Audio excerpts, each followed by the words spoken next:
Auntie Mimi's podcast. Hi, and welcome to Auntie Mimi's podcast. I am here with my special co-host, Mr. Desmond Daniels, and also my little cousin. Today we'll be covering a few topics. We'll be talking about childhood trauma that equates the distant adult. And we might even get to some dating experiences and how it has changed over the past 10 to 15 years. That's interesting. Yeah. So, Desmond, I want to talk about just adults when we were children, you know? Okay. I remember being a child, and I remember the adults that were really good to me. Adults that treated me well, that stuck with me. And the adults that didn't treat me well or said mean things to me. And that stuck with me. Because you never forget how someone treats you, even a child. And so I was always a chunky little kid, right, running around. And so I remember a family friend, really close family friend, considered like maybe one of my mom's sisters. She considered her sister. And she says to me, she looks at me and she says, "You're never happy unless you're chewing." And that stuck with me. That stuck with me as a child. And as I am an adult now, out of all my mom's friends, god sisters that she has, I treat her different. I'm distant from her. I don't let her in. She has limited access to me. I treat her in a way to where it's cordial, but I don't give her full access to me because of the damage that she did to a 6-year-old kid. And so I don't know what she'll do to me now, or attempt to do, a weak attempt to assassinate my character or say something that could try to demean me now. But I'm a grown woman now, but I still don't allow the access. I'm still distant. And so I want to talk about that. I want to talk about how that affects children, how that affects adults, and how we don't have to normalize it. And how we don't have to accept it. You know, how we don't have to say, okay, that was the past, because if it's still stuck in you and still, yeah, okay, it's part of the healing. I'm definitely over it. Right? But even as an adult, I see how she treats other children in her old age. She's still unsavory in her old age with children. And this was many years ago, decades ago, when she did it to me. And to see her still do that, perpetuate that behavior, it saddens me, but also knows that you can change if you want to, and if you don't, you don't. And if you don't have any self-awareness, and I think that's part of it too. She doesn't have any self-awareness. She thinks that's okay to behave like that. So I want to talk about that. I want to talk about also family trauma, you know, family dynamics, and who we were and what we've seen as children versus now, and how it shaped you as an adult. What are some absolute non-negotiables for you, Desmond, that you've seen as a child that you absolutely won't implement in your life now? I'm going to say that's interesting. Not fair because you big cuz. So because you get to instantly jump into the emotional soft top. So not fair pulling a little cousin card on that one. But no, I would definitely have to say, well, I'm sorry. I didn't know that. Mm-hmm. You know what I mean? And it's interesting to sit back and say, okay, I can relate, right? And just kind of going back to your beginning portion, things can be said that really stick with you throughout childhood, you know, early teenage, formidable years, and all the way into adulthood. And it does certain things to a child that turns into a young adolescent and then to a mature adult. Mm-hmm. And in certain cases, maybe even semi-mature, right? Because they may be limited by that one specific moment in life. I could say in relation, it was a little deep in that sense for me. The sense of, I can say now, I won't give my age, but I got some salt and pepper. So, you know, in where we are, the formulation of it really made me guarded in that sense. You would hear you ain't gonna be shit. You know what I'm saying? Or you're gonna be just like your daddy. And when you don't know who that may be or may not have ever had that visual process, it's more so like you're trying to formulate and fit certain things into a narrative, and you may truly eat into or believe into that. However, like once you get older and the puzzle pieces start to fall in, dealing with that is something different. Because even as adulthood, for me, it made me feel, you know, hearing that you ain't gonna be shit, you ain't gonna turn out to be whatever else. And then feeling like, okay, well, probably I'm not. I don't know who this person is. I'm not sure who my family may be.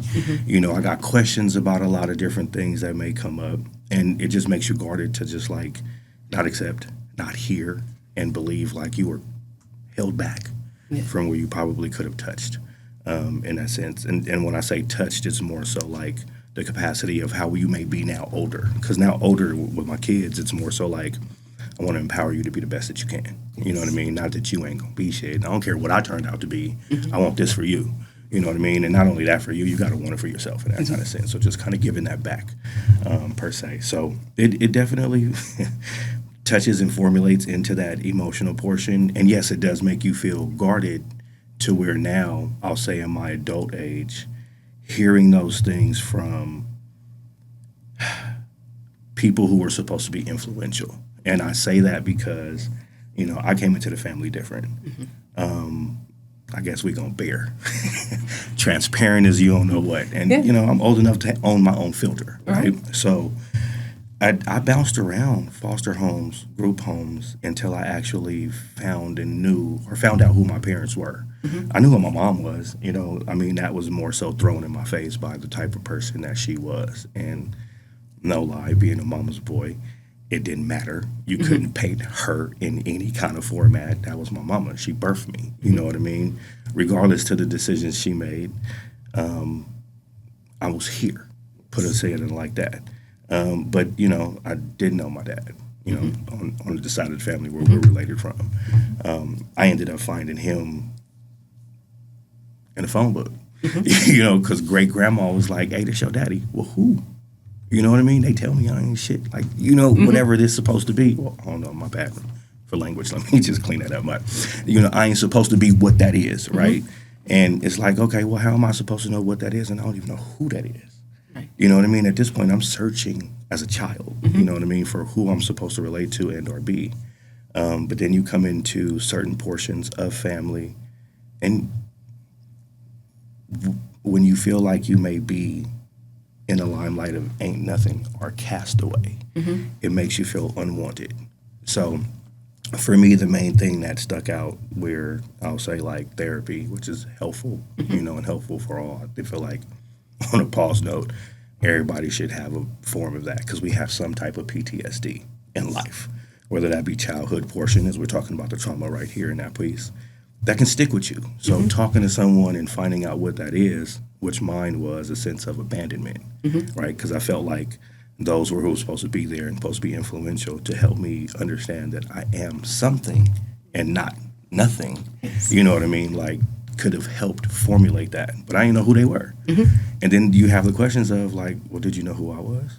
Clearly you should have. I'm just saying, like, you know, unless you were just, you know, Papa was a Rolling Stone. So, you know, in that way. But sticking with that and trying to find out who I was, finding out who my actual dad was in that kind of sense, and just feeling like, okay, now you want to have a sense of fulfillment. But then at the same time, it's like you're still barred, because even when I found my dad, that didn't change the narrative. It was still kind of pushed on, because I guess following in formality, I think sometimes at that point, parents were more capped by, my kids ain't gonna probably be whatever, but you can have the hope for more in that sense. And I don't know if the more was really ascertainable because it wasn't a supported piece, right? Like, you may have been capped and not knowing how to support me into a different kind of way or support your kids at all. Emotionally, physically, whatever that may have been in order to push them into something different. So it for me, that's just kind of like how life paved its way out by this one specific narrative. It took a minute, even though I felt like I was numb going through life and still living and doing things, having kids of my own, graduating, going to school, working, trying to be an adult. I still felt like I was an ain't shit adult. You know what I'm saying? Because it was more so like, this is what you've been told. So being and believing in that, and then also in life, I guess you could say based on the decisions I made, because I had kids early, right? Like searching for a sense of non-abandonment, which turned into a fiasco for me, as you know, with kids and whatnot, and just relationships within itself, which I guess we'll talk about at some point. It in that way, so it just made you feel like, like where do you fit in that sense for me, I'll say, in that way, and it's just it does make you guarded. It does make you feel like, well, at this point in time in life, I can say relationships are based on what we do and how we handle them. And if I react with you, such as some of my family, my dad included in that sense, this is what our relationship has been built off of, so this is how I will interact with you. And if you're upset at that, then you have the opportunity to, I guess, segueing into the next piece, even if you say, I'm sorry or I apologize for the act of what that is, your actions after that lead into, were you truly? Yes. Or was you just saying that to brush over the now what you saw in pain that you may have instilled or created or anything else? Absolutely. And just because you say you're sorry, but the behavior doesn't change, right? Were you truly sorry? Did you truly apologize? Some people don't like the word sorry. So was your apology genuine? Was it authentic? Because you continue the same behavior, you continue to inflict the same pain, right?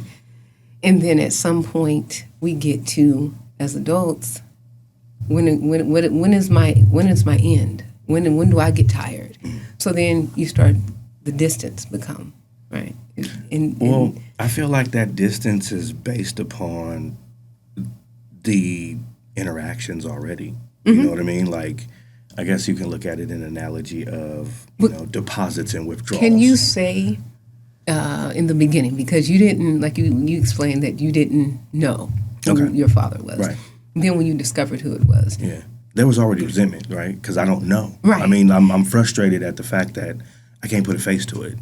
It's different because at that point, when you're trying to find out who someone is, and you don't know who that someone is, and back in that time, like, we talking early 80s, right? That family secrets were locked away. Oh, yeah. It wasn't something that was talked about at the dinner table or at Thanksgiving or, whatever that was. Those were kept secrets. At that point, if you were black sheep in the family, you were shunned by everyone else. You know what I mean? Like, so those secrets were kept away. Like, you talk about, ain't faith at the table, you getting smacked on it. We ain't talking about that right now, So those were cover-ups. So it was hard to even just know or understand, right? And until you had that one, you get an uncle, grandpa, an auntie, grandma, they get to drinking when they partying, and then they just talking out the side of their neck, right? So that daddy wasn't a boo, boo, boo, boo, boo. Who was he? Hold on, time out. Wait a minute. Let me probe a little bit. I know I might get in trouble because I'm a little kid at the grown-up table, right? At that point, you can get in trouble for that. Yeah. So, trying to ear hustle on certain things and learn out, we get a nickname. Like my daddy's nickname was To The Man. Yeah. Who the hell is at this age? Bro, them nicknames back in the day were crazy. But To The Man, okay, who is he? Where he from? You know what I mean? Like whatever else. Now I got questions. Let me start asking some people. And the reactions you would get from family were like, well, how you find out that? First of all, we shocked. You like, don't supposed to know. You ain't supposed to know, and what does someone told you? So now we tiptoeing on what that is. So yeah, those were family secrets. Those were definitely coveted. And a lot of times I feel like I, not giving excuses, but just thinking for the other side. There was probably a cap in how can I express this? How can I feel a certain kind of way? Because I look at it as the same piece. Like, if I were to sit here and talk to my kids and be like, I failed you. Mm-hmm. Like, that's deep to be like, I went wrong. Right. It's hard to admit or say, in that sense. So I think sometimes that's where that guardedness may come from, to where someone is apologizing, right? Not saying sorry, but apologizing for the behavior because it is a required necessity to try to move forward. It's just like, I go to church on Mother's Day, Father's Day, Easter kind of deal, that kind of piece. Like, so I get to say I'm a Christian. Yeah. So but yeah, those were coveted secrets. Do you think at any point in time through because when did you discover your dad? How old were you? 12 and a half, almost 13. So 12 and a half, 13. Yeah. I think so. I mean, because I'll say I got with him when I hit the 6th grade. Okay. So I'd probably say about 12 and 13, right? Somewhere in there. So at any point in those years, those early on years, do you feel you ever was like fighting or to prove that I'm a good son, I'm worth having? Did you ever try to fight for his acceptance? Because I know there was resentment. When I met him or before? When you met him, when you got with him. I'd fighting for acceptance, yes, because I felt like that part I was abandoned from something, you know what I mean, in that sense. Again, because like I said, it was foster homes and group homes and whatnot a little bit before then. Right. I mean, there was a stint in time to where my transition, I was with my mom's side, her dad, and his wife at that time, who passed away. I look back at some of the time with them. And that was where some of the family secrets were, right? Okay. And the crypt of where those things were. And my mom's side, thank God that they were touched into, the piece where they were, like my great-grandmother who passed away, my mommy Alice, in that sense. She was the one who kind of started connecting the dots. Okay. And, I appreciate that, because if it wasn't, then I probably would have been out here like anybody else that may not have known. And just been like, it's just my mama, you know what I mean? Right. In that kind of sense, so to put that together. But, fighting for acceptance, for sure. I mean, I'll say my coming into my Daniels side of the family, when I found out who my dad was from my great-grandmother, I went through the phone book, made phone calls until I got the right one. To me, that was like, and the movie Antoine Fisher, that was my Antoine Fisher moment, because I legit went through the entire piece until I got the right one. And to do that at 12 and some change, I was reaching for something. I needed something in connection. So it instantly was, from day one, crazy. Because I met my brothers first. Like, I called you, but you sent them. Like, okay, all right, hold up. So you called Dad first, and he sent your two brothers. Yeah, so, in the interaction, so picking up the phone, hey, and that was crazy, because it was, you pick up the phone, and it's like, I'm a kid. Hey, check this out. Do you by chance have a child from this person? And I guess there was that oh shit moment. You know what I mean? Yeah. Like, oh yeah, and then there was a moment of explanation of why, and I kind of get it for whatever it is. Right. Being a father, I'm finna say baby daddy, because at a point I was, right? Yeah. Let's keep it a buck.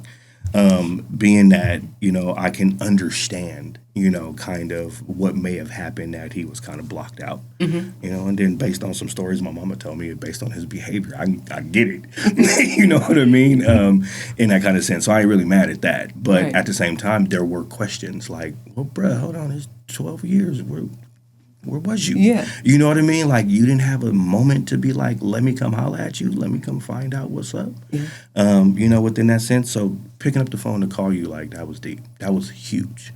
So at that point, like, for me, I had been through so much. Getting to that point, like I said, like in my Antoine Fisher moment, I felt like I've been let down a lot leading up to that. So what's another point of failure? For me, and that was crazy, because I learned at an early age to just accept failure. You know what I'm saying? So Kind of normalized. It became normal. It definitely did. It became normal because at that point, you know, and I don't know any better. I'm Right. 12. You know what I mean? Like, or Kid. leading up to. I'm a kid. You know, so this is what life is supposed to be, I guess. You know, like that's my thing. So, and that's why I say it kind of formulates certain pieces until you kind of wake up to it. But yeah, I met my brothers first, and that was a wild roller coaster. I let him do to death. We have our own different relationships and whatnot in kind of ways, but they were low-key and influential, whether it be positive or negative. You know, because there's a flip side to the normal me within that sense, and that was kind of encouraged through the big brothers. You know what I mean? So it was good to find out that I had big brothers, because at that point, for me, on my mom's side, I'm the oldest. Okay. And I had a little brother, right? So I had always been the big brother. So to find out that I had big brothers, it was like, whew. All right, cool. At least I could have somebody to lean with in that kind of sense. So, and that was very helpful. So I guess in that sense, you know, that was a plus. Yeah. In order to meet them first, but then I did meet Pops after that, and that was different. The meeting sticks with me to this day. Wow. It legit does. Okay. It sticks to me to this day because on the feeling of, again, going back to the term of you ain't gonna be shit just based on whatever else. So when I met Pops, what correlated to be like, oh yeah, they telling the truth. When I met him, he showed up with his girlfriend. Okay. And his girlfriend had like 7 kids. Wow. You know what I mean? So those were like step siblings to this day. Okay. Those, you know, siblings in that sense. And, you know, like meeting or seeing that as, bro, I had to call you. And you show up with your girlfriend, no disrespect, and her kids to meet your child who you just found out hit you, that was here and reaching out to you, was more so like you ain't shit. Yeah. You know what I mean? Like in that sense, because you sent my brothers first. You know, so did they need to come vet the situation? You know what I'm saying? Or, you know, for them, it was more so like we found a little bro. Like, oh, man, we excited. Right. And low-key for them, because I must have had been around, because they had stories, right? So to share stories, it was like, okay, there was a sense of belonging, you know, in that kind of way. But it low-key for me just continued on to be, you know, the years that I was there with Pops after the change. It continued to be a reinforcement of you ain't shit. And I don't know if that was based on the relationship between him and my mom or the way the family kind of closed him out, you know, or anything different. But, you know, Pops was a workaholic. He was barely at home. When he was at home, you know what I mean, at that point in time, you know, he's on his church kick, so he church a lot, you know, in that sense. The only thing I could really say I leaned into and picked up on was the work ethic. I can definitely appreciate that, you know what I mean, because for me, I've, you know, been at work, but then I've had responsibilities that made me do so in that sense as well. So, you know, you pick up some things that kind of help you along the way, but you still have questions. So for me, like, even in my own relationships and different pieces to this day, you know what I mean, it's hard to, at some point, you're going to feel like I ain't shit and you're going to dip. So that it does bring in that sense of abandonment, right? And I feel like that is something that going through therapy I've had to help to break through. And you know, that is true when you say that part, because I'm thinking, so we connected, got to be 17 years ago, next 15. And so, got to be about 17 years. Like what, 2006-ish, 7? Because I ran off to Texas after my You were in mom Texas. passed. Yeah. I was in Texas at that time. Because that was, when I tell you life of feeling like ain't shit, like, you know why I ended up in Texas. So, okay, so I'm super Mr. Transparent, so this is going to be your most transparent episode, period. But just to talk about trauma, right? Because, you know, if I could talk about it to my therapist, here we are to the world. In 2006, I lost my mom. Okay. After that, I lost a daughter. Okay. Yeah. Then after that, my son was murdered. Yeah. So what turned from the cool kid, the quiet cool kid, you know, growing up in the neighborhood, you know what I'm saying, Richmond, shout out to my city, you know what I mean, in that sense, and the relationships formed, you know, and the people connected to, and, you know, throughout peace, it became the sympathy era. You know what I mean? And I appreciate everybody for being there, but to continue hearing I'm sorry, bro. I'm sorry, bro. I don't understand. I don't know. It does something to you in that kind of sense. And, I felt some kind of way too, because, I went through a moment in life of the I ain't shit, losing to certain things. When you lose 3 in that kind of way, in that capacity, it does kind of do something to you. Like, literally I had the moment of, I don't want to be here no more. Right. You know what I'm saying? Like, I'm ready to, like, let life go. Just, like, what's the point? You know what I mean? But at the same time, you got kids. You can't run away. Right. You can't do too much of anything else. It is what it is when it kind of comes to that standpoint. Yeah. So based on, that kind of piece, I needed to change the scenery.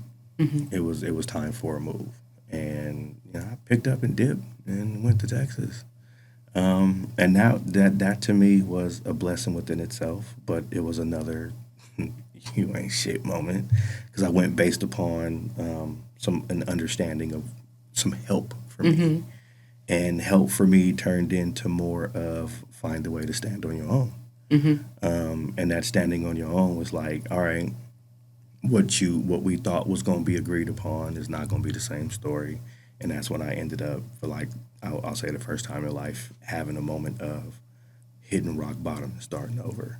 I ended up becoming homeless, was put off at the Salvation Army, and had to figure it out. But luckily, being from California, having that background, work piece, whatever different, going to Texas, I instantly kind of jumped into the workforce, being an adult, doing the things that I needed to, standing on my feet, figuring it out like I've always been in life, to where I just kind of did that, and it kind of worked out for a moment.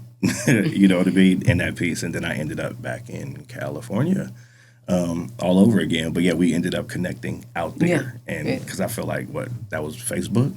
It was Facebook, that was Facebook. I didn't know about you. All my life I knew about the other, your 2 brothers my whole life, but I never knew about you. And I happened to be talking to your dad, and he said,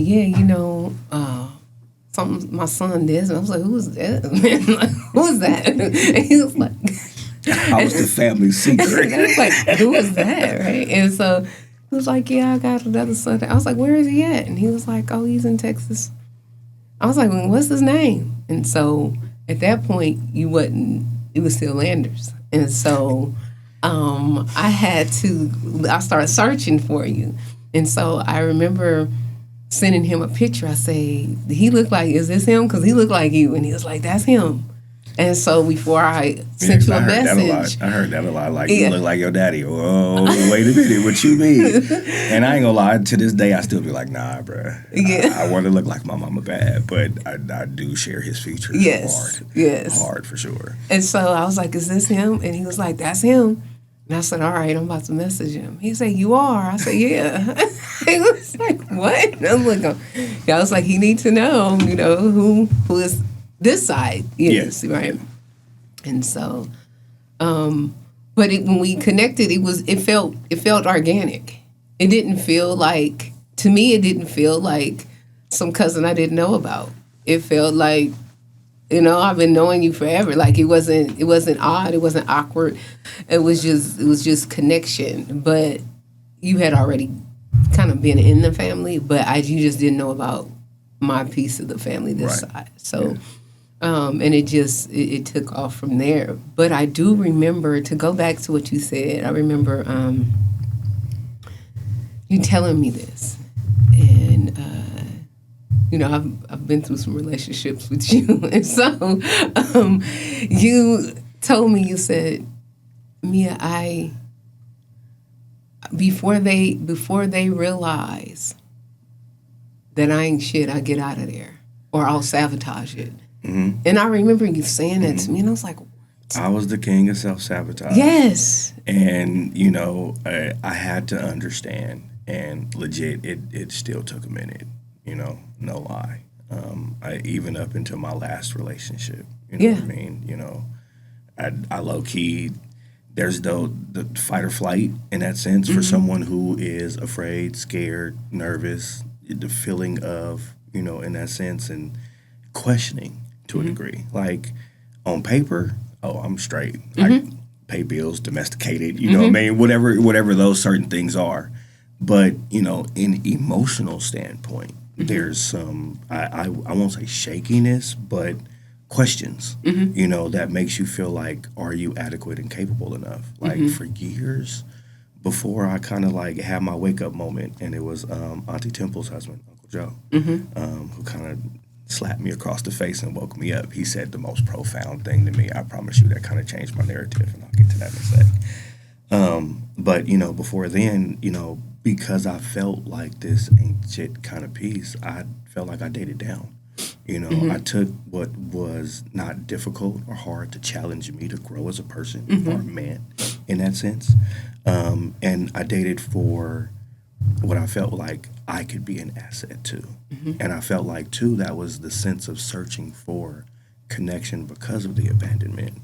Because at that point, you kind of change what you would accept, your level of what you will engage with. Lower your boundaries a little Lower bit. your boundaries, lower your standards, if you want to say it in that kind of sense, to ensure that you can fit in to that piece instead of saying, you know what, I'm going to just wait until whatever's for me supposed to come across the table. And that took a minute to change. So I had a lot of practice, going through things. And I felt like that was the piece. You see a red flag, like I can understand females to a degree, on that point of you see red flags and they just get put on their skates and they attract star, they up out of there, right? Kind of the same thing for me, and sometimes it wouldn't even be the reason. And that's the part that I had to take ownership in. It may not even have been something that even happened. It could have been something that I may not have verbalized, I may not have voiced. It may have been the way you handled me, talked to me, whatever the sense was. And it just was like, you know what? I wasn't safe in vocalizing. Because if you did, then that turned into something else, right? So rather than facing that portion, bye. Yeah. And, I feel like that's why a lot of my kids were in succession of where they were. Because I would jump to something else and you didn't know that's what happened, but that's what happened. Yeah. I left you, but you didn't know I left you. You know what I mean? And in that kind of sense, and totally wrong, out of pocket. Like opening doors and not closing the last one before that. Just having to understand that piece. And that was I subjugated to creating a lot of trauma within those kind of situations. You know what I mean? Like, you can understand toxicity to a degree, based on your own actions, right? In that kind of sense. And a lot of those were perpetrated from, well, this is how I need to defend for myself based on not knowing and knowing that I wasn't a protective factor. Yes, that part. Yeah. You just, to be self-aware, to become self-aware like you are now, to be accountable like you are now. That's the growth, And so, I mean, even though we open these cans of trauma, I always want to close them back and say, now, we've heard portion, not even all of the story of Desmond Daniels, but where we are now. And just in my 17 years of watching you grow, I've seen you grow immensely. And, we just sat on the phone 2 or 3 o'clock in the morning. And, I'm big cousin. I'm going to validate you, and I'm going to ride it out with you. And then... but you also hold me accountable, too. Yes, I hold you accountable, you know what I mean? Too. So I definitely appreciate that part. And I think that was the connection within itself and why it felt so organic, because it was like, okay, you came in on big cousin mode. You know what I mean? So it's like, all right, I'm humble. I'm a humble. You got me, cuz. Yep, I'm listening. Got you. I love you, but you're wrong. Like, I'm going to tell you.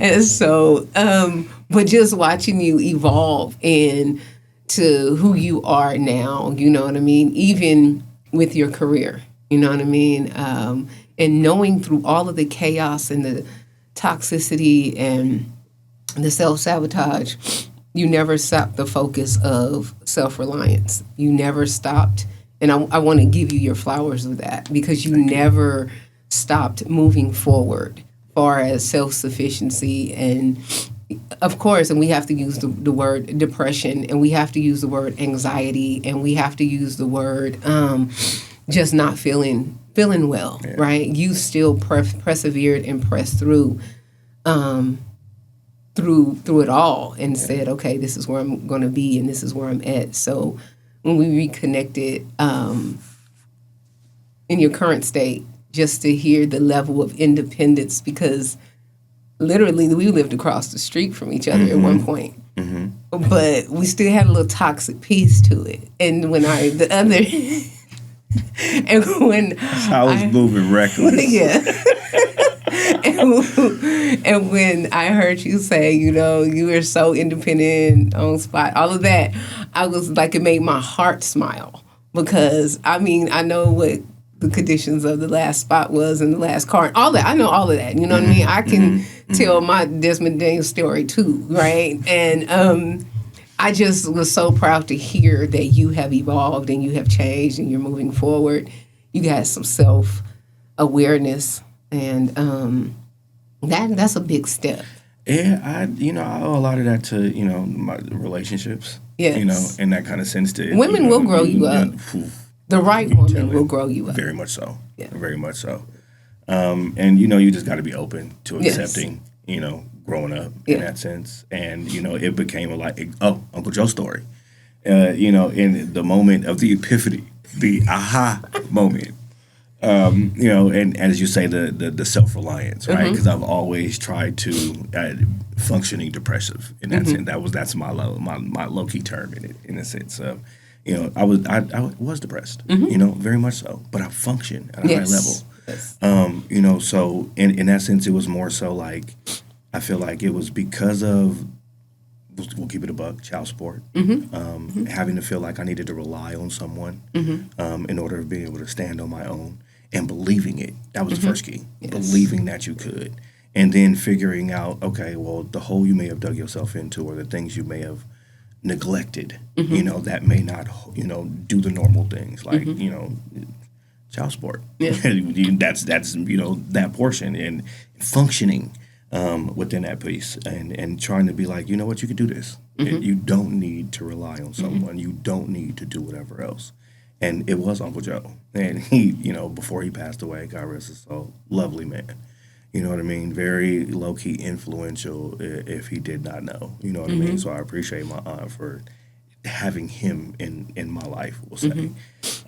He looked at me one day, sick before he passed, and he was like, nephew. And I'm like, what's good, aunt? What's going on? He was like, I talked to you. And, okay, I'm open to the, the elders in my family. That was the thing, you know what I mean? So he's like, I love you to death.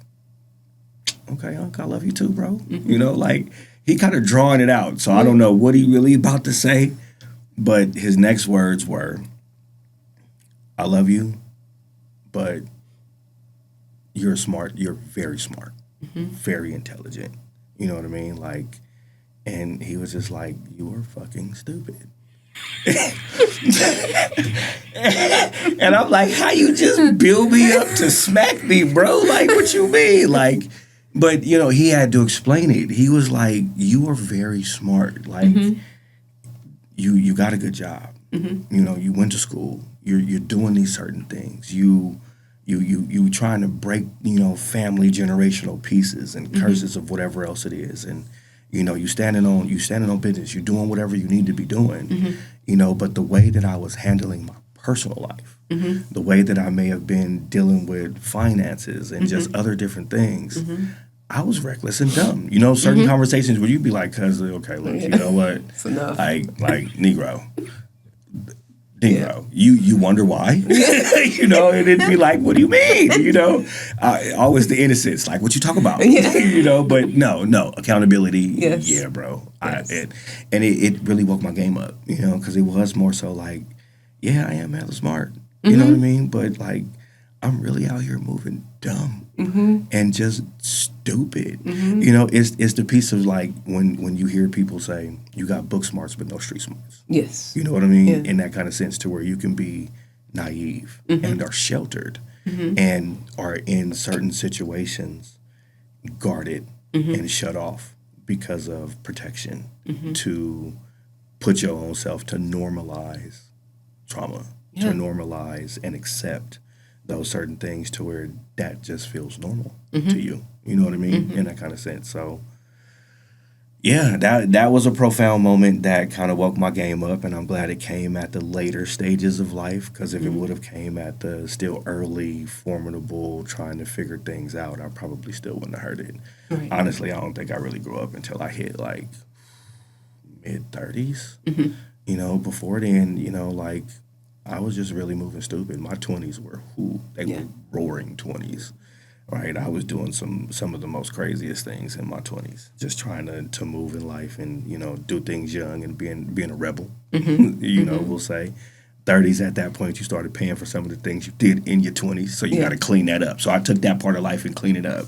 So like legit being in my 40s, I ain't gonna go no further than that age, but being in my 40s, you know what I mean? Like at that piece is just more so like, okay, what do you want for your life? You know, having conversations of 401ks and, you know, like, retirement, you know, self-sufficiency later, you know, what can you leave behind as far as, you know, not just legacy, but self-sustainability for those that you've, you know, in certain cases birthed, or that you've taken in as family, and, you know, whatever that may be. So. Very true. Very true. Yeah. So with that being said, where do you think, in your dating life, because we both are in a kind of a dating, your situation's unique, but in a dating, in a dating scene, how do you feel that it has impacted your life just over from childhood, adulthood, where you are now, how you date? Very different. I mean, it's hard because you talk about dating in 2026. Yes. Man, I ain't really looked at dating, you know, being, you know, my longest relationship was like 12, 13 years, you know, so I had been out the loop for over a decade. Yeah. In that kind of sense. So dating, and I would, if you look at it in this atmosphere, it's scary. Just by look, but there's so many different ways to date. Whether, you know, I prefer an organic. Let me run into you in public, outside, somewhere, you know, grocery store, but I tell whatever. you what, let me tell you this. But I'm reclusive, so I don't know when that's gonna happen. Right. So, But I tell you what, men, like decade ago, 20 years ago, decade ago, men used to approach you and ask for your number. That's rare now. I mean, I think the success rate of approaching someone nowadays is not that high as if it was back then. Yeah. I mean, you know, women were a little bit more approachable and are open to it. But, you know, over a decade and a lot of things that have happened in relationships, like in these days you hear, no, thank you, I'm not interested, you know, based upon I just got out of something. Yes. You know, I was in a relationship that was like this or like that. So, you know, I think everyone's a little timid. Everyone's playing double dutch. Yes. You know, not sure when to jump in or, you know, how to kind of do that piece. Because, you know, dating is very different because people are honest about intentions coming into it. Like, is this just a friends with benefits situation? Is you just looking for whatever this is? Like, is it a friendship? Yes. Are you dating just for... Not just for food, but for a meal. Are you dating? No, I won't say it like that. Dating for the ambiance or the experience. Yes. You know what I mean? Because there are people who date for the experience, like people who like to travel. Yes. People like to date because of that. You know what I mean? You know, whatever that looks like. Or, you know, then there are people who are looking to establish and create a connection. And I think weeding through the different levels of who you may interact with, it's difficult because no one knows what that is, because everyone has a story of, well, this person did that. Everybody has a story. It took a minute for me to see who that person was. Everybody has a story of their trauma. Definitely. So that looks like one big rolled up ball of trauma, which has people people are still working through. Mm-hmm. And it's like a bunch of hurt people looking for yes, someone to heal with. You know what I mean? Like you're trying to find that one person that you can heal with. Yes. You know what I mean? In that sense of where your trauma is. But what are you accepting with your trauma? Like in my case, I'm healed. Like I took a lot of time off from dating, from relationship period, dating. And so I'm talking about years. And so I come healed. So because I come healed, I can identify unhealed trauma fast. And my question to myself is, do I stay here and through the healing process, or do I put my Jordans on and time up and run? I don't know. It's the level of compromise. Right. I mean, because in this day and age, a relationship, at our age, at this point, it is about compromise. What are you willing to compromise with? I feel like in the 20s and 30s, you can sit by your standards. Yes. But once you get to a certain point in life, it is about compromise. Yes. You may not find everything on your checklist. Right. Because everyone comes with their own trauma. Mm-hmm. Everyone comes with their own story. Mm-hmm. If you find a unicorn, you better hold on to it. You know what I mean? But other than that, like everything else going to be some compromise. You may not get your dream situation. Yes. Because it's not saying that you can't have a dream situation. It just may not look as you want it. And I think that's the hard part, because everyone has their own filter. I can't just even blame it on women. I can say men too. Men have their own visual board of what they want, because we are visual creatures. So it starts there. But after you get past the visual, what is the rest of the connection and meaning and substance within that? So for me, I think that's the biggest thing. Like visual, okay, cool. That's a piece. Like you don't, and we ain't even talking about like what you see on Instagram and all that kind of whatever else, and that extra piece. That doesn't excite me. You know what I mean? Like I prefer normal. You know what I'm saying? Out of anything different, like not the extra and what's supposed to be now the status quo. Nah, bro, that ain't. I'm an 80s baby. That's my status quo. and kind of what that was. So, and that's what's changed over the narrative, because now it's more so about the visual appetite than it is the substance that comes along with it. That's what's been promoted. So that's definitely what it is and what it can be. I just think approaching dating, you got to change your mindset and know that it's like, you really have to, and women get labeled, but don't let that label stick with you, ladies, because you can't just lock into something. If you got to vet each other. You have to vet each other, and just really locking in the past 6 months into dating. If a person, I'm a question asker. Like if there's interest shown, I'm going to ask you questions. And so if I've asked 10 questions and you've asked one, you're telling me a lot with your silence. Your silence speaks volumes. Yeah, see, and then on the flip side, I'm a little different. I'm not the super question asker. And see, okay, let's unpack that. Yeah, I'm not the super question asker. I want to tell you guys, you and every man in my family right now, that's a problem. I'm not. That's a huge problem. I can somewhat agree with you to a degree, right? Because I'm not one for not changing an aspect after hearing a piece to it. But I'm not the super question asker. And okay, I guess more so. And that's why we end up with women on the hood of our cars pulling off our windshield wipers. She didn't ask questions.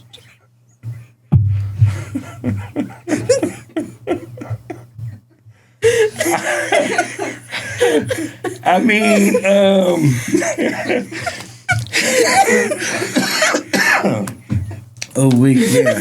I can get the correlation. I can accept that. But okay, here's why I say I'm not the huge question asker. I hate feeling like I'm interviewing someone. You are. And I know I am. Yes. I know I am. But for me, okay, in my 9 to 5, I'm a trainer, right? Okay. I'm an analyst Yeah. in that sense, and sometimes I take work home. Okay. I work from home, so it's a luxury in that sense. But, you know, being a trainer and an analyst, I'm paying attention to more than just the vocal or the conversation of our information. You know, I'm looking at the kinetic and, you know, visual and phonetic kind of piece, the organic portion of it. So for me, I'm going to find that information out to a degree. And low-key, some of those questions may come from the conversation that we have. That may be based upon the question you may ask. Because at that point, you know, just like in our normal dialect, I'm going to ask something back, or I'm a probe and maybe want to learn into that. But, you know, in my stints, I might be afraid of some of the answers I might get. You need to be. I hear you. I hear you totally. You know, and you know, like that unpacks a lot to certain things. But I'm just not the interviewer per se. I like going based upon the organic and seeing it happen, because I feel like at this point in time, you at least need like a year or some change to kind of see someone fully in that sense. At least more than 90 days, because you can't hold up a facade for too long. Right. You know, in that sense, to kind of see the real piece. And it's okay to have everything but the label. You know what I'm saying? In connection or capacity with someone. Until you can kind of, you know, feel comfortable enough to be like, okay, I've seen enough. And to be like, and in that first 90 days, there needs to be consistent communication, interaction, and spending time around that's where the I've been person. sucking to. I know. I mean, the communication be cool, but then there'll be moments to where it's just like I'm doing my own thing, and then I have a moment to where I'm just like, I don't want to be moment. bothered. Like, I am one to be like, I'm reclusive. Like, it's hard to catch me outside. Yeah. You know, you ask me to go out, and I'm like, you know, like I'm not an outside dude. I've never been like that though. Yeah. I've never been the clever. I've never been the, you know, I'm chasing the scene. I'm chasing the party. Like for me, it's always just kind of been narrow. You know, like I'm a workaholic. You know what I mean? I love my sports. I love spending time with my kids. You know, I'm gonna chill at home and binge watch movies, shows. You know what I mean? Do some different things like that. But you know, every now and again, you got to get outside. You got to do some certain kinds of things. But the atmosphere and the energy that be outside, like. Yeah. It'd be a lot, because what you see outside, like, I promise you, okay, last night I went out for a drink, and it was cool, you know, first time kind of experiencing something in Stockton, you know, but leaving outside, it was these group of girls, and coming in, it was like, okay, I'm not sure where your age bracket is, but the energy you came in with, it was like, Byron. And they was loud, cool, and not a problem. Do your thing. It's kind of loud in there anyway. So you bring some energy into that piece. Okay, cool beans. But you go outside, you leaving from where you are. I think it was probably like 10:30, 10:45, 11ish or something. So it wasn't super late. It wasn't like the club just let out and you doing whatever. But to still be at our ages and be on your car doors, be on the hood of your car. Oh, wow. Yeah, exactly. Oh, wow. Like, wait, what? Hold on, time out. Like, you probably gonna hurt in the morning. You know, don't fall. Right. You know what I'm saying? Like, yeah, nah. We, you know, there's a level of tact and decorum when it comes to certain things. So, you know, that outside energy low key scares me. Yeah. And you don't know what you're gonna run into. You know what you're gonna run into. That's you true. don't know what you're gonna run into. You don't know what you're gonna run into. So I prefer, you know, trying to run into somebody doing a normal event, grocery shopping. Yeah. You know what I mean? Like, you know, whatever that is. But again, I feel like in the dating world, it's a level of representatives, and you have to get past the representation, because everyone's interviewing for a position, in whatever that may be in that relationship or in that person's life, and you want to show all of the good parts. Absolutely. I don't want to know the day to day. No. Because, you know, after all the good parts are cool, I appreciate that, but I need to know who I'm going to deal with every single day. Yeah. You know, not the whole whatever else different. So, you know, low key, I think I'll be hitting people differently, because I'll be like, please no makeup. I want to see the normal you. You know what I'm saying? The organic you. Like, okay, it's cute for makeup. I'm not knocking nobody for makeup. Enhance and do what you need to. You know, whether that be lashes, eyeliner, mascara, whatever it is. You do your thing. Lipstick, whatever. Not tripping. But you're not going to do that every day. You may do that every day for work. You know what I mean? But there will be down times, morning, night, that's not going to be your face. Right. You know what I mean? So I want to know that part. Because that's the part that I'm going to see. That's the part that I'm going to get to know once we get to a point or that kind of piece there. And again, men are visual. So let me understand and accept that. I don't want to see it. I don't not say I don't want to see. It's difficult to be like, do I prefer this version of you or that version of you? If I have to choose between the two, don't make me choose the makeup side, because that swipe left. So it's difficult. Like, so I guess everyone has their own criteria, and I guess that's on the flip side too. I think these dating apps. Oh, don't even start me with the dating apps. I mean, there's so many posers and imposters. That goes both ways. Yeah. That goes both ways. I believe it. You know, like, I don't know, I'm not on the other side, but I'm on this side. Yeah, on my side, if I see angles, I'm swiping, because you're hiding something. Like, show me, you at least got to give one unfiltered picture, maybe two. Okay. You know what I mean? If that's the case, you know, being on there or anything different. But yeah, it's hard because you get the catfishing era. You know what I mean? In that kind of sense, like, was this picture from high school? Was this when you felt like you was really in your prime? You know, because, like, who was this? Who are you? Was this you? Because if this was you, then how do we get back here? If that was the case, because that's what you put up there, right? But then you show us something different, and you know, I think women feel the same way. Like, he was 6 feet, and he showed up, he was 5'4". Now that's a real problem for me, because I'm 5'8". So I need you. I need you to come with the true height, because you are.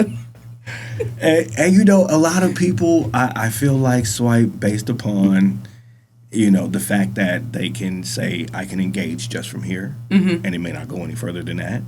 But if it goes to a point of an actual meet and greet, you know, or a meeting in that sense, and then it's just more so like a lot. And then the guy that avoids meeting, you just like want to just talk to you for months and months on the phone, but never wants to meet. Why do you keep calling me?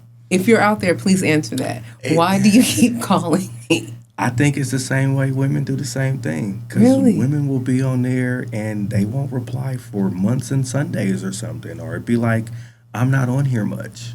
Women do that because they're bored. Yeah. Thank you. See, I appreciate you for saying it. Yeah. It is a moment of boredom. It's a moment of boredom. I think dudes are on there for a couple reasons. You looking for something quick. Fast food, you know what I mean, in that kind of sense. You may want to sit down and order at the table, and you may want a to-go plate. One of those three aspects, you know what I mean? But what is the guy you've never met, but they want to call and text you every day, but they don't when it comes down, okay, so am I going to ever meet you? And they don't ever want to meet. They'll even make arrangements and then call and say, no, I can't make it. I mean, I ain't telling on the men in the game in that sense, but no, I'm playing. I think there's kind of some type of delay. There is a delay in certain aspects, and you know, it could be. I will speak on me, so that way I ain't telling on nobody else. Now that's boredom. Are they bored? There is some boredom. Okay. There, you know, because a lot of it sometimes, you do have people out there that be like, it's a bunch of married men, a bunch of people in relationships and whatever else that be out there posing, you know, that's on these apps as well, you know, engaged into that kind of piece. And a lot of it is more so, you know, like, men be having low-key midlife crises. I want to see if I still got it. Can I still pull out there? And this is the easiest way to do it, because if you catch me outside, then we probably in the same city. And if you see me with my chick, then you gonna blow my. I mean, you know what I'm saying? So dating apps has its filter for that for some men. On some levels, it's more so like you got the Bill Bellamy dude. He just got too many chicks that he talking to. You know, he's accepting a lot of applications. So getting back to you, it takes a minute because he's reviewing so many applications. No, they call and text every day. Oh, then you got that dude. So he is, he just like, there are people that just really like conversation. Okay, Every day. He's your pen pal. Mm-mm. How many miles away was he? Is he local? The Bay. What are you talking about? I mean, he probably ain't got no car. He ain't got no mode of transportation. Either that or, like there are dudes out there that do swipe based upon. And then I was I may not be able to get her. You know me, I'll cut you off. So I cut him off. And then I was like, cut off. And then he goes, well, I guess you're just going to leave me out here by myself. What do you want? I don't have nothing to say. I mean, some men are just timid. Some men are just, like they play in the double dutch and not sure when to jump in. They having a conversation. They enjoy your conversation. They enjoy your communication, that connection. But some men are just shy. They're trigger pull. They probably wouldn't talk to you in public. But they have the energy and the courage to do it. You know what I'm saying? Through text and whatever else. I mean, you deal with that every day. So, I mean, at that point, you got to compartmentalize and understand that. I don't want to bring work That's home. the capacity. Sometimes you have to. I do understand, like, I think a lot of people do bring work home. Yeah. And a lot of people do date based on work.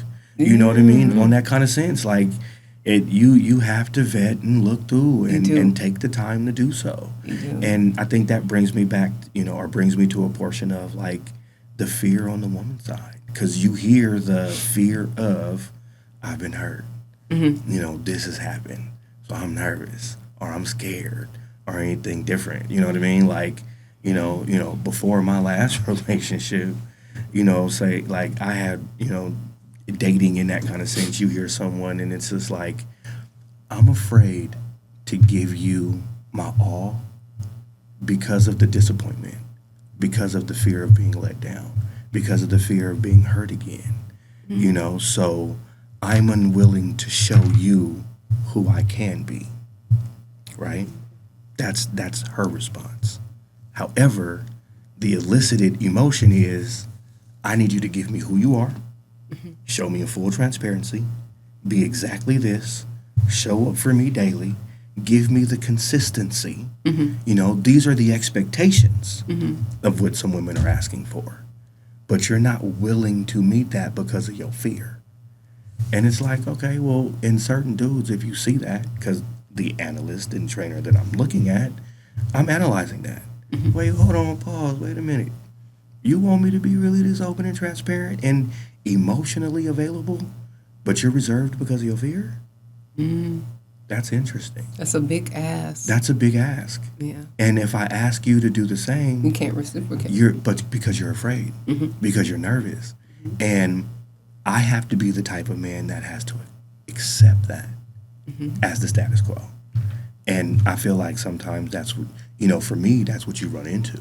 And I don't know if that's because I'm attracting that. Because I ain't gonna lie, there was a lot of relationships where I felt like I was healing people. You know what I mean? Like, my past and previous trauma gave me the experience to be the Black Dr. Phil. And then you go out and then live your own life like I'm healing a bird and you just fly away. So legit, there goes my self-sabotage of things, right? Just tying back into how my relationships kind of, I guess, even fruitioned into the energy you can attract out there. So, not saying that people are broken, but some people, relationships happen for certain reasons. Someone may come into your life just for that capacity to, do whatever that is and help you grow. But then when you meet that and have that connection, it's really identifying and holding on to it. So, you have to be able to see glimpses of that to understand what that looks like. So, for me, until you find something like that to come across, I'm cool with being patient and waiting. Oh, yeah, because I don't mind being alone because I'm not lonely. And there'll be moments. There's no moments for me. I say that because I don't be outside like that. You know what I mean? I got a whole plethora of stuff that I'm doing in life, just between raising a kid and working and running businesses and doing stuff. So I got a whole plethora. I just would like companionship of someone to do things with. And so but until that happens and someone that has their head on a swivel, I'm okay because I'm not lonely. Yeah. And being alone sometimes it's peaceful because I rarely am alone. I'm always doing something. Right. So I would like to spend my alone time with someone that's cool, you know, and doing something cool. And I think it was flip side for me, right? And because for me, you know, I'm not the outside person. When you would always be like, "Cuz, what you doing?" You knew what I was doing. I was probably in the house chilling, not doing too much of nothing. My kids are grown, you know what I mean? So it's not like I got time to, you know, do whatever else with them in that kind of sense, because they grown, they live their own lives. Like, I got a son that's married, you know what I mean? Like, I got a daughter-in-law, bro. Like, are you serious? Like, and daughter's pregnant now. I'm about to be a grandpa. Like, whew, well, I ain't ready for that one. But, you know, like, having those things, and then not, like I said, not being a person that is a clubber, not being someone who's like outside in the streets like that. You know, for me, I think that's where that, I won't say moments of boredom, you know, set into play, because you can only watch so much TV. Right. You know what I mean? You can only play, like, I like video games in my spare time. You can only play so many games. You know what I mean? I can read so many books. Right. You know what I mean? Like, other than that, I can hit the gym so many times. I can, you know, go for walks, do whatever different. So finding another activity. And, you know, unfortunately, my weird hobbies, you know, I like shooting, you know, hunting, you know, like real barbaric kind of weird thing. You know, hey, you know, let me go break some stuff. You know what I mean? Just whatever different. You know, you can't do that all the time. Right. So, like, well, no, I'm at the gun range a lot. No, I'm lying. So, you know, I'm you know, doing that kind of thing. But I don't want to come off aggressive. You know what I'm saying? So you can't tell people, like, you know, I'm out here trying to be the Black John Wick. I'm not, you know what I mean? But at the same time, we definitely train for so. You know what I mean? Like, because the temperament of this world, you got to be on your toes. You do. And I'm a conspiracy theorist at heart. So I think at some point, like, the Civil War, you know, the Purge. Yes, you shared it with me. Yeah, that, like, can you see? They out here, look, okay? Them tiki torches, a whole lot of everything else. Like, they showing you we on the brink right now. All of the racial divide and everything else is popping off and happening. Like, there's been moments that have incited across America that we've had moments in life to where you can kind of see things on the verge of the boiling pot. You know, so yeah, train to be prepared, train to be careful. In that kind of sense, that's my aspect of it all. But you know, I'm finding different hobbies to be outside, even though, like, I don't know, I'm old school. I'm Mr. McFrugal. Being outside costs. Every time you go outside, that's at least $200.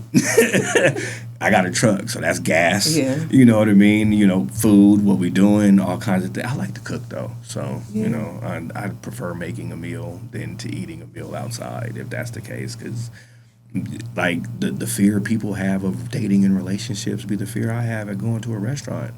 I don't know what I'm finna get. Are we at a commercial restaurant? Because I'm not a fan of, like, Applebee's, Chili's, and Fridays. It's cool, but that's too commercial food for me. I'm scared. You know what I mean? Like, I don't know, bruh. I just don't. Them scare me. You know. And then upscale dining, like, you know, I'm not a little dude. And don't be bringing me this big old bowl with this little puddle and a little piece of lobster in there talking about Bon Appetit. I'm going to go to Jack in the Box or Nations after the fact. You know what I mean? Like, stop playing with me. So there's a you know, there's a gift and a curse when it comes down to it in that kind of sense. So the safe side to me is cooking. But you know, that's difficult to have as a date, you know, because that involves someone attending. Coming to someone's house. And those are red flags. Yes. Those are out the door. Yes. You know, you got to be careful on those kinds of things. But it's just like, okay, what are the acceptable pieces? You know what I mean? Because you do have people that be out here dating for the experience. And if that's the case, then say that. Yeah, be upfront with that. Say that. Yeah. Say that. You know, don't just let every connection be like, where we going? But then there's nothing after that. You know what I mean? So, and that's the flip there's side. not an expectation. There's the flip side. I don't believe that, you know, every man has an expectation. But if you are hungry, feed yourself. You know, females, you know, because that was a big thing when I was doing the online dating. I stopped doing it because it's just too crazy. But I got a lot of feedback from a lot of men is that I do not go to restaurants on the first date. So, because women are out here looking for meals. So and they want to go to places that they seen on TikTok, Instagram. I want to go try this, knowing you ain't never been there, but I'm gonna waste your money to make sure it's cool for whatever it is. If I like it, If I like it in that kind of piece, or better yet, that's your opportunity to do something that you typically would not do for yourself. Yeah, so I embraced the coffee date as the first. Coffee, Jamba Juice, or even something just even if it's more simpler, ice cream, walk in the Froyo. park, what I mean? Anything Just, like that. whatever that case. Oh no, yogurt. Froyo's good for you. Sherbet. I hear you, but okay. I'm lactose, so I try to stay away from the They ice have cream. non-dairy. So that's nasty. We're going to go get some today. You have to spend time with me. And I hear you, but I'll take a bag of chips.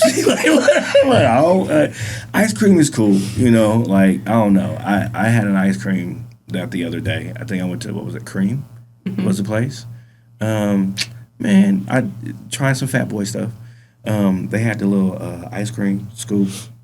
And you can either have it like in the waffle thing, and that's what I probably should have did. That's where I went wrong. I chose a donut, being a fat boy. Still ass fucking donut. I had to throw the whole thing away. It was like a waste of money, bro.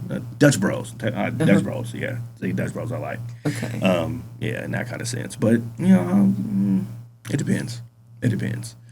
It really depends. But it's hard, trying to in some levels, is getting someone to understand, like, let's just see what this looks like first. You know what I mean? Before jumping into whatever that case may be, or going to a place of whatever it is. But it's hard, like I said, because I like cooking. So, going to I'm playing Russian roulette where we going. So I'm hoping we vetting wherever this is before we go. Well, today we're going to Yard House. What is that? That's the with the bird on it. Ain't it with the bird on there? The building? I think so. No, I don't know what that is. What is Yard House? We're going to Yard House today. So just kick back, relax, and enjoy yourself. All right. That's Russian roulette again. What they have on the menu? See, I got to look at that. You bamboozled me into a spot to go. Okay, you have to Google Yard House. I hope they good. I'm not a reviewer. You'll enjoy yourself. It's a new one in Elk Grove, and that's where we're going to go. Oh, okay. So that's going to do it for us today. We appreciate all of you guys joining in and watching us. And please leave in the comments if you would like Desmond to come back and co-host. I think he was amazing. And Auntie Mimi loves you. Peace, blessings, and love. Auntie Mimi's podcast.